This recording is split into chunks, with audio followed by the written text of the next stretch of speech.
Having covered several facts which seem like total bull, let's now move on and expose some which you thought were true but are actually complete baloney. First up, subliminal messaging. It does not work at all.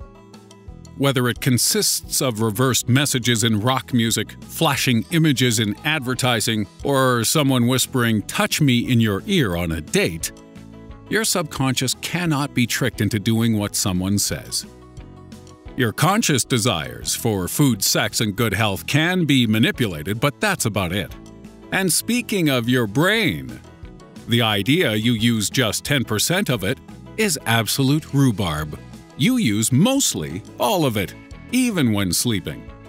And nor is there such a thing as being left or right-brained.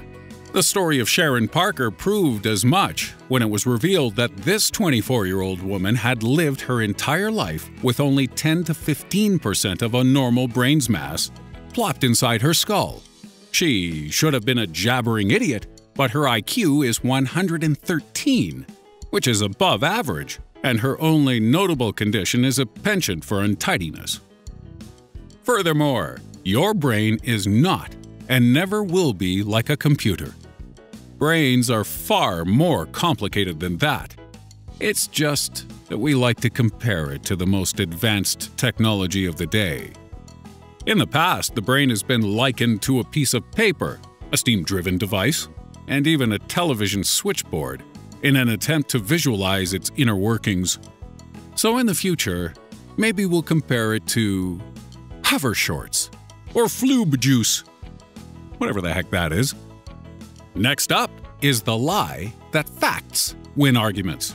They don't, as something called the backfire effect clearly shows. Psychologists have seen that providing evidence to someone which disputes their current belief only makes them even more determined to disagree. If you think otherwise, you may not believe us on this one, so let me ask you a question. Why is that? Why do you believe that facts can win arguments?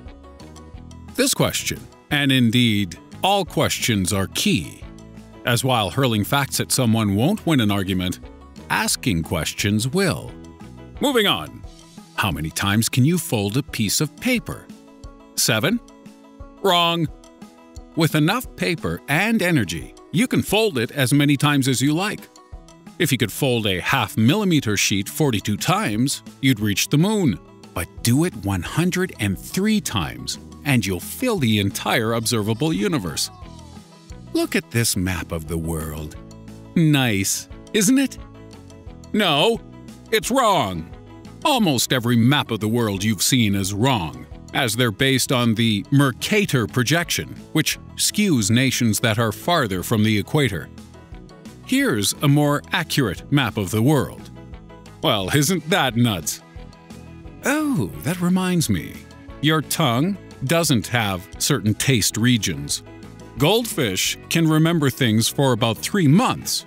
Everest isn't the tallest mountain, it is just the highest. And picking up baby birds won't make mom reject them. Well, I'll be